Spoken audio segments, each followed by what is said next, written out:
চক থেকে আসলে কি আমরা তো মানে ম্যাক্সিমাম কালেকশনই চায়না থেকে করি। আমরা আমরা এই ধারণাটা আমাদের ওরকম ভালোভাবে জানা নেই যে কোথা থেকে মানে চকে কোথায় কি আছে। কিন্তু হ্যাঁ, চকে অনেক কিছু পাওয়া যায়।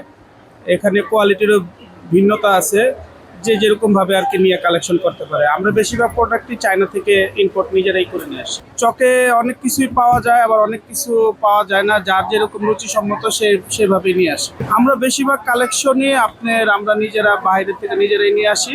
কিছু কিছু প্রোডাক্ট আছে যে আমরা ভিন্নভাবে মানে কালেকশন করে থাকি।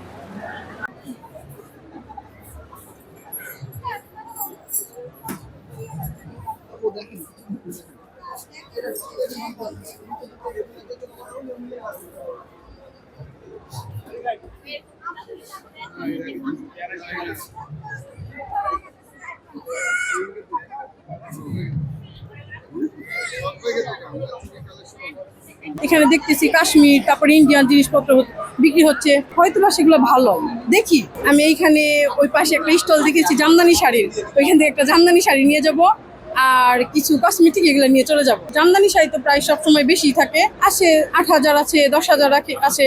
আপনি 9,000 টাকারটা চয়েস করছি। মেলাতে এটা যেহেতু আন্তর্জাতিক মেলা, এখানে সব দেশ মিলিয়ে যখন মানুষ আসে, তো না, দাম মোটামুটি ঠিক আছে, খারাপ না। এখনো সেরকম ভাবে আমি ডিসাইড করি নাই, তবে দেখতেছি সবকিছু, তারপরে ভেবেচিন্তে কিনবো আর কি। আমি তো বললাম আমি প্রথমবার আসছি, তবে আমি যতদূর আমার ধারণা যে এবার একটু প্রাইসটা একটু বেশি লাগতেছে আমার কাছে। এরকমই আর কি, আগের তুলনায় এখনকার প্রাইসটা একটু বেশি। আমি এখানে বেশিরভাগ কসমেটিক জিনিসই দেখলাম, তারপরে ঘরোয়া জিনিস কিছু দেখলাম যেগুলো দাম খুব বেশি লাগতেছে আমার কাছে। এগুলোর দাম হয়তো বা এতটাও না। এমনি ঘোরাঘুরি করতেছি, দেখতেছি এখন। না, আমি আসছি, আমার এগুলো সব ফ্রেন্ড সার্কেল। আমি আমার স্কুল ফ্রেন্ডদের নিয়ে আসছি। বয়ফ্রেন্ড এখন, হ্যাঁ, আমি বয়ফ্রেন্ড নিয়ে আসি নাই। না, বর্তমানে আমি সিঙ্গেল। তবে যদি ওরকম কেউ থাকে হয় মনের মতো, তাহলে অবশ্যই